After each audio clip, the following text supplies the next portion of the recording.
They've done a great job of rigging this. They've done a great job of rigging this league. The league, they're not even being subtle. They're not even being subtle. Oh my God, this is embarrassing. This is embarrassing. This season's Indiana Fever versus World game is proof, if it wasn't previously. Everything you could possibly want was present in the Fever's matchup with the defending champion New York Liberty. The intensity of a playoff game, star power, big stakes, and a sold-out Indy crowd. Many saw it as a sneak peek into the championship. In front of a nationwide audience, two of the most thrilling teams in the league square off. It should have been a huge victory for the WNBA, but since it's the WNBA, controversy was inevitable. And it came from the referees, once more. I thought she got fouled. I think it's pretty egregious what's been happening to us the last few games.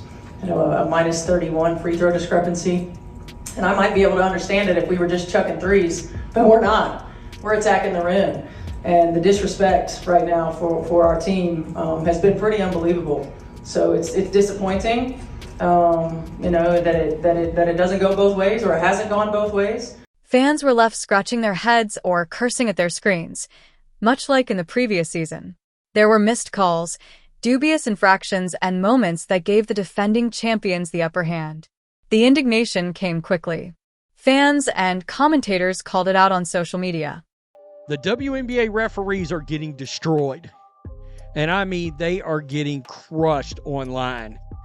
Honestly, they're getting crushed during every single game. I've seen a lot of people come out and say, the WNBA referees, is this what it's about? Because they're the worst referees in the history of any referees. However, the controversy goes beyond a few missed calls. We'll get into that in a moment. But let's be clear, they were savage. The fact that this is a part of a larger pattern is the true problem. Just a few games into the regular season, a pattern that began last year, worsened during the preseason, and is now boiling over. If you think I'm overstating things, wait till you see some of the statistics showing how unfair the officiating has been this season against the Fever. It affects all games, not just one or two. Additionally, the league is completely embarrassed by the numbers. Even the Fever has had enough since things have grown so awful. Following the Liberty game, head coach Stephanie White didn't hold back. It wasn't ambiguous. It wasn't tactful. It was a direct warning shot. Even Caitlin Clark, who often maintains her composure, made a small jab of her own. Let's examine what actually transpired. But first, if you believe the referees are treating the Fever unfairly, watch this video. If you disagree, please leave a comment and remember to subscribe. The Indiana Fever this season have a discrepancy minus 31 when it comes to free throws. That doesn't seem right. Fans, commentators, and even players are furious about what we're about to witness. It's not just one bad night by the referees. It's a pattern, a lengthy, annoying, and perhaps hazardous pattern. And it dates back to the previous season. It was clear that Caitlin Clark would receive different treatment as soon as she set foot on a WNBA court. The level of physicality increased. Extra liberties were being taken by players. The referees also swallowed their whistles. It began frequently and early. Additionally, there were times last year when Caitlin appeared clearly shaken. But yeah, I did not my best shooting night. I thought I could take care of the ball a little bit better. Had some tough ones. Ones where my arm was getting grabbed, but whatever. But yeah, just keep adding it there, keep shooting it. I feel like I'm being pummeled. Well, I'm not sure.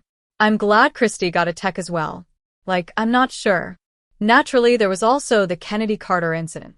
The hit went viral around the league. In what was obviously a frustration foul, Caitlin Clark was caught off guard by the ball. What actions did the referees take?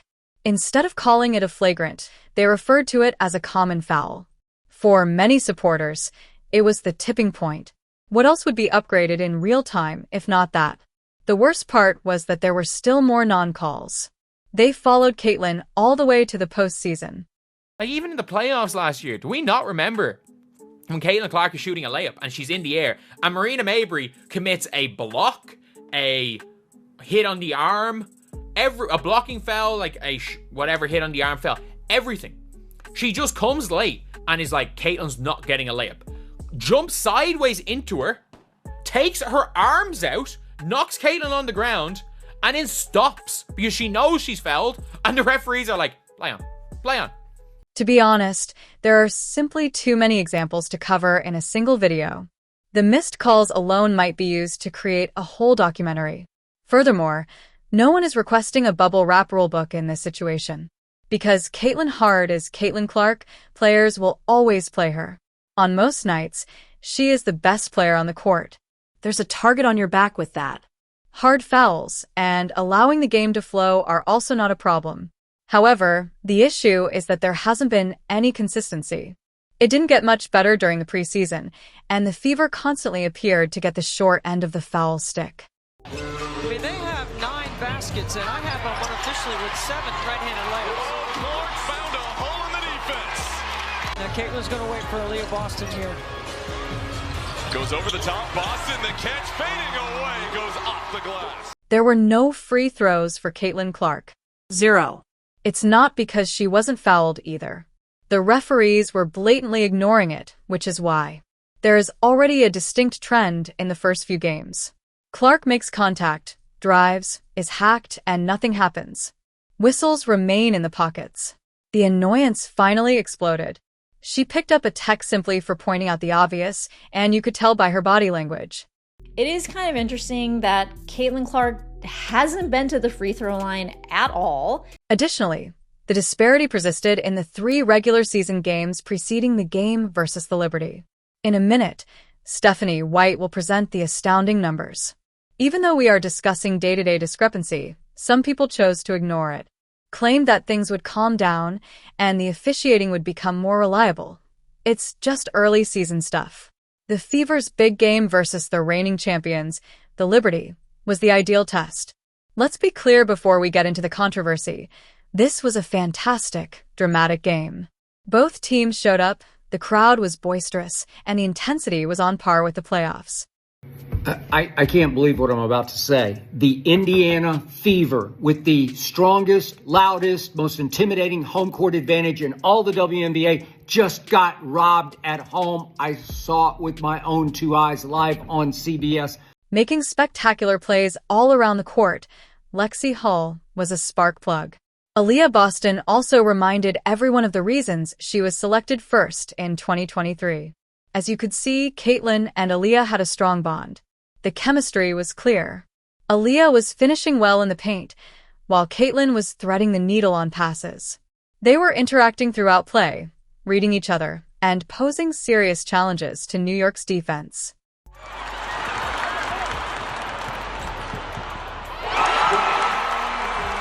No pass shot possessions for New York. Clark, step back 3. Oh, she hit it! And draws the foul! Out defending. Clark trying to create some airspace. Long 3 at the horn. Oh! Even while Caitlin's performance wasn't particularly outstanding by her typical standards, she still gave moments that perfectly capture her personality. She had a few sequences that blew the roof off the building, made incredible passes, and landed challenging shots. She managed to leave her fingerprints all over the game, even on a bad night. And that's what makes stars different from superstars. It was a performance full of highlight reel plays, even though it wasn't her biggest stat line. But I will just say the lopsided officiating was absolutely insane. There was entertainment value, a boisterous audience in Indiana, 2 teams that are evenly matched, and playoff-level excitement. The WNBA longs for a clash like this one. Stars shining, tension rising, and a close score throughout were all present. But none of that made headlines when the final whistle rang. The referees were the only topic of conversation. This is another year and another case of WNBA referees dropping the ball, not making the right calls when it comes to Caitlin Clark.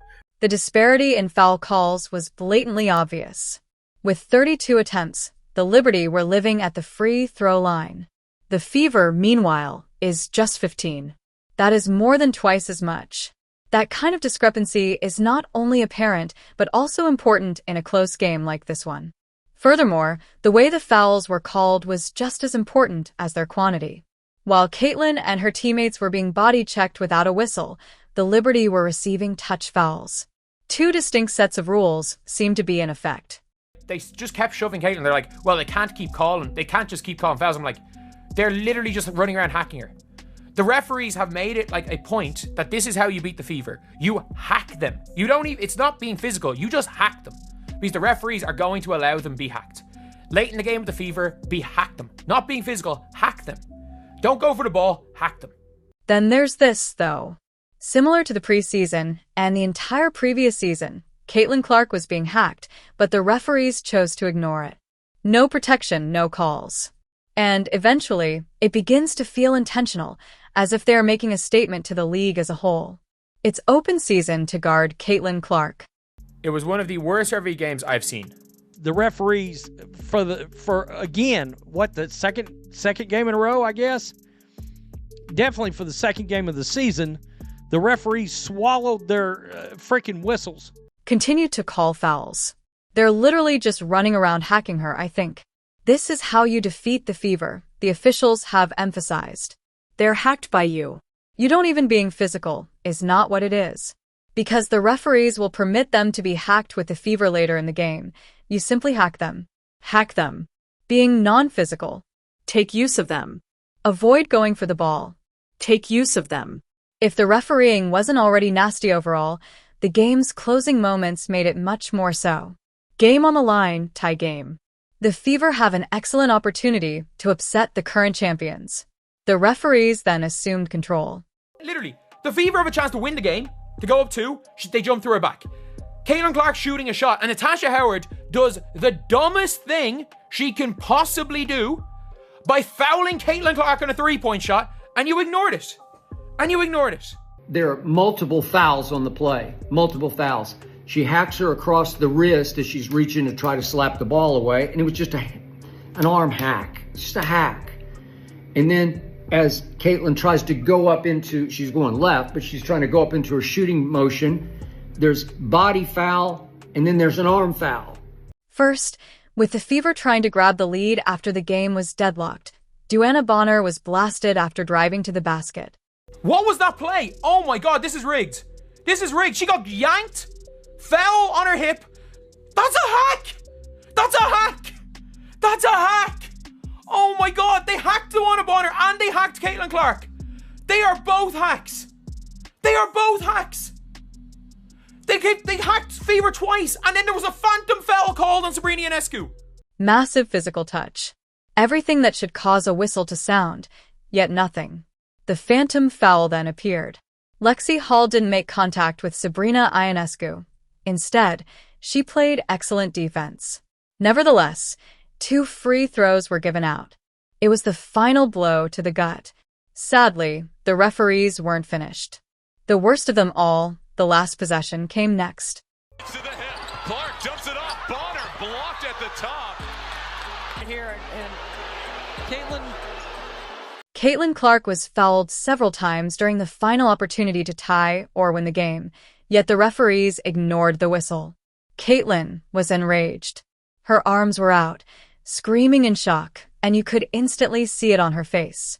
The most bizarre thing was that the referees refused to even meet her gaze.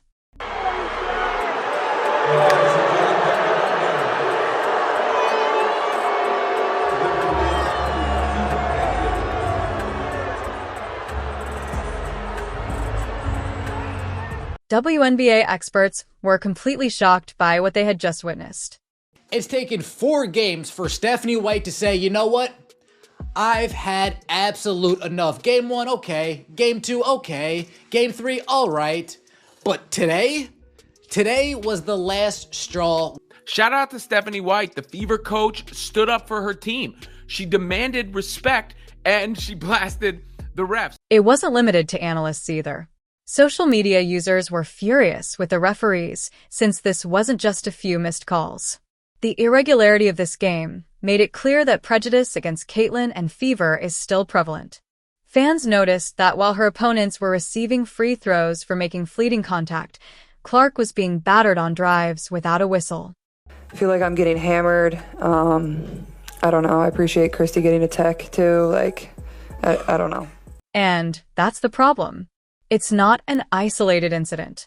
It is a trend, a a pattern and a fact supported by statistics. Even head coach Stephanie White and Caitlin Clark are beginning to speak out because things have become so awful. In a moment, those clips will appear. Let's start by discussing what supporters are genuinely pointing out: the gap in free throws. The New York Liberty were at the line 32 times to the Fever's 15, and it was just so obvious. Now, I get calling fouls, I get not calling fouls, but in this instance, there were similar fouls that were not getting called on the New York Liberty that were going towards the Fever. If you're gonna call every ticky-tacky foul, okay, call it, but call it for both teams now. Yes, it is correct. The Fever have missed 31 free throw attempts this season. That disparity is astounding. Being on the losing end of a 30-plus free throw swing isn't merely a warning sign in a league where games are frequently decided by a few possessions. The fire has 5 alarms. Indeed, coaches and athletes typically bite their tongues. They make an effort to remain impartial. They dismiss it as merely a component of the game. However, something has to be said when you combine this kind of imbalance with all the missed calls, non-whistles, and game-changing incidents that regularly go against them. And Stephanie White made it very plain. She'd had enough. Stephanie White has lost her mind over it, and I don't blame her. I mean, at least she's standing up for the team, making it a public issue, so now the WNBA is at least on notice that everybody knows it now, that this team is not getting any calls. Stephanie White didn't hold back at her press conference following the game. She attacked the officials directly, pointing out the blatant disdain that had been growing throughout the season. So by White speaking up, not only is it a tactic to get a better whistle from the refs, but it's also a statement to say, I've got your backs to the team. And I think it needed to be said, particularly when applying it to the Indiana Fever. Coaches don't want to do this. Nobody enjoys criticizing the referees. But you have no choice when it becomes this obvious. You have to speak up eventually. The league has to know that this kind of foolishness isn't just being observed. It will not be accepted. This is the best passing connection I can remember since John Stockton was feeding Karl Malone back in the Utah days. Perhaps more significantly, though, it lets her team know that she understands what's going on and isn't going to remain silent and wait for things to get better. She is prepared to fight for them even if it means inciting controversy or running the danger of a fine. And this is the worst one. There's 1 foul. There's 2 fouls. Then she holds her, watch this, with her shoulder and on her arm when she follows through and then fouls her for the 4th time on her arm. In a back-and-forth match where the team didn't exactly play a masterpiece, committed mistakes, and wasted opportunities, but they still gave it their all in front of their home crowd and had a chance to win on the last possession. It might be really discouraging what transpired with the officiating. Such moments have a distinct impact, because even after all that effort, it doesn't simply hurt when the calls don't go your way. It lingers. Stephanie White's action is important because of this. It lets her locker room know that she saw it, that she's not dismissing it, and that she's prepared to speak up even if it means paying a price. Particularly for a new team that is still getting to know one another, that style of leadership fosters trust. On the last play, Caitlin was the one who was fouled. No assistance, no whistle. Everyone was curious about her thoughts on it. She didn't criticize the referees, but she also expressed her annoyance. Her response was sufficient without being overt. Physically into the game, worked this the right way. How do you accept officiating without letting it, I guess, affect how you go about and execute the rest of the game? Yeah, when it comes to accepting, it's like we don't really have a choice because they're going to call what they want to call. And so for us, I mean, even for me, I miss some of those easy around the rim. I think for me, I have to put them in the rim for just post-talk. And we just have to finish through contact. If we don't get it, we don't get it, but we have to give ourselves the best opportunity to get that basket. Aaliyah Boston, on the other hand, adopted the traditional no-comment strategy. The quiet told it all, even though she maintained her composure and professionalism. BG, right now you have 10 points, 5 rebounds. We see the Atlanta Dream as being very... Right now she's talking to the refs about holding.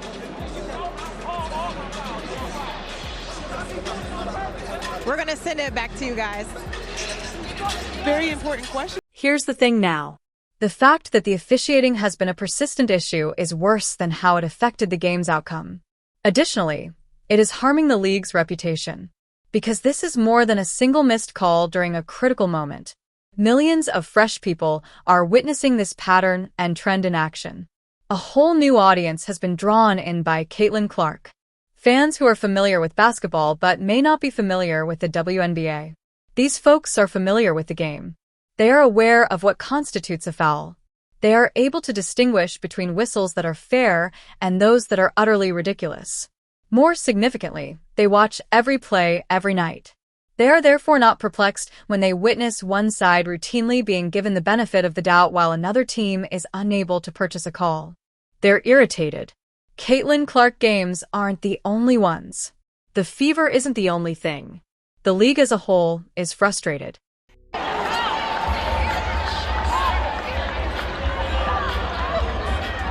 This is hardly an inexperienced response. This WNBA veteran has seen it all.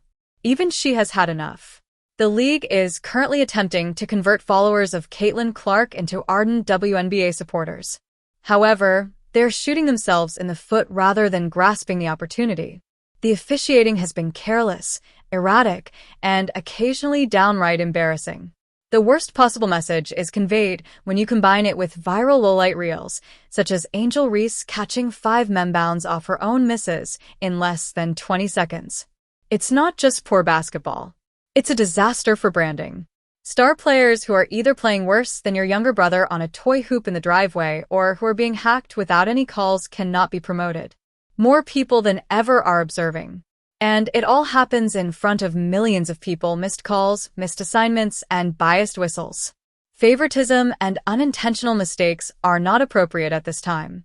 They've had enough of the fever and the nasty situation. Their coach has made a statement. Their guys are sensing it. The fans are enraged.